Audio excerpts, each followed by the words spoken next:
जैसे ये एक रीजन का साउथर्न सेंट्रल रेलवे में एएलपी की ज्वाइनिंग की डेट दी इन्होंने, ये एक बहुत अच्छी चीज है। इसकी भी बच्चे कह रहे थे कि एएलपी की डेट नहीं आ रही, एसएससी के रिजल्ट डिक्लेयर की डेट दी।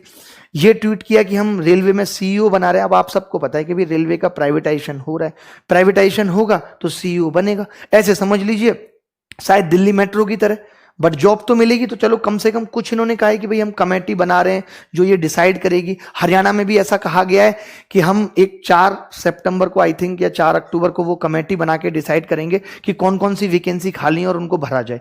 तो सरकार पे फर्क तो पड़ रहा है। एक जो हम चीज सोच रहे थे कि सरकार पे फर्क ही नहीं पड़ता, मीडिया बोलती नहीं, कम से कम उतना काम तो कर पाए है ना। तो आपको हिम्मत रखनी है, ऐसे हिम्मत तोड़नी नहीं है। ये दरोगा बहाली का मतलब कितनी सारी समस्याएं देश में, ये इन्होंने मार्क्स 10+2 के जारी किए, तो धीरे धीरे करके ये चीजें कर रहे हैं।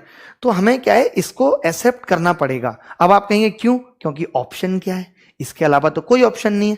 अगर हम सरकार से और ज्यादा करेंगे तो सरकार ये कहेगी कि आप गलत तरीके से कर रहे हो। जो जो आपने कहा, अब हम 5 तारीख की सुबह 11 बजे कैंपेनिंग चला रहे हैं कि आप आरआरबी एनटीपी से इनके एग्जाम्स की डेट दो, एग्जैक्टली हमें बताओ। तो आपको अब ये नहीं है कि पूरे टाइम ट्विटर पे बैठा रहना है, आज से ही शुरू हो जाना है पूरे टाइम यूट्यूब पे, नहीं। अब आपको 5 तारीख की सुबह 11 बजे ये कोशिश करनी है कि ज्यादा से ज्यादा लोग ट्वीट करें। कम से कम आरआरबी और एनटीपीसी की डेट तो हम निकलवा के ही रहेंगे, रेलवे की। ये सब चीजें तो अभी जो हैशटैग बनाए हैं, हैशटैग स्पीक अप, आवाज उठाओ, और दूसरा है आरआरबी एनटीपीसी डेट्स, ये हमें रखना है। एक और बात कि जो हम रिफॉर्म चाहते हैं उसके लिए एक पिटीशन इन्होंने बनाई है जिसका लिंक डिस्क्रिप्शन में दिया हुआ है। क्या क्या होगा इस पिटीशन से वो भी उसके नीचे लिखा हुआ है, पढ़ सकते हैं। तो उस लिंक पे क्लिक करके सब लोग उसे फिल करें और अपने साइन जरूर करें, ठीक है। और एकदम चिंता ना किया करें, आप सबका इतना प्यार मेरे साथ है। क्या लगता है आपको मैं टूट जाऊंगा, आपके साथ नहीं रहूंगा? ऐसा कभी नहीं हो सकता। ये ऑप्शन ही नहीं है मेरे पास। मैं जहां आगे पैर रख लेता हूं फिर मैं पीछे नहीं हटाता। हमेशा जिंदगी में हारना पसंद ही नहीं है। शायद अगर आज यहां तक है तो उसकी वजह यही है कि हारना पसंद नहीं है। बट हमें क्या करना है, उन चीजों से दूर रहना है कि हमें किसी को गाली गलौच नहीं करनी।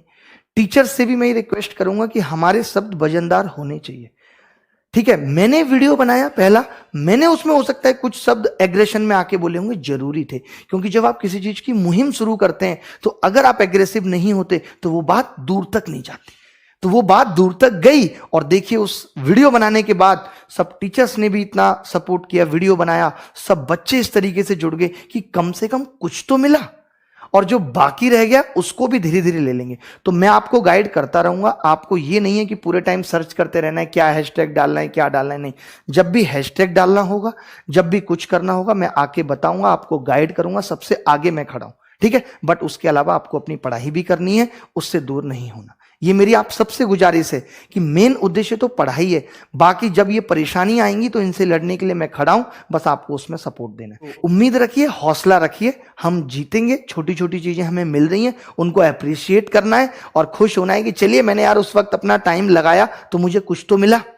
हिम्मत रखनी है, ठीक है। और परेशान नहीं होना, मैं हमेशा साथ हूं, समझ रहे हैं। तो हमें इमोशनली भी लड़ना है और हमें ये हैशटैग के थ्रू अपनी बात को पहुंचाना भी है लोगों तक, ठीक है। चलिए, thank you very much, bye bye, take care, धन्यवाद। और बिल्कुल परेशान मत हुआ करिए, मैं जिंदा ना भी रहूं तो भी मेरी आत्मा आपको सपोर्ट करने के लिए तैयार रहेगी, ठीक है। थैंक यू वेरी मच, नमस्कार।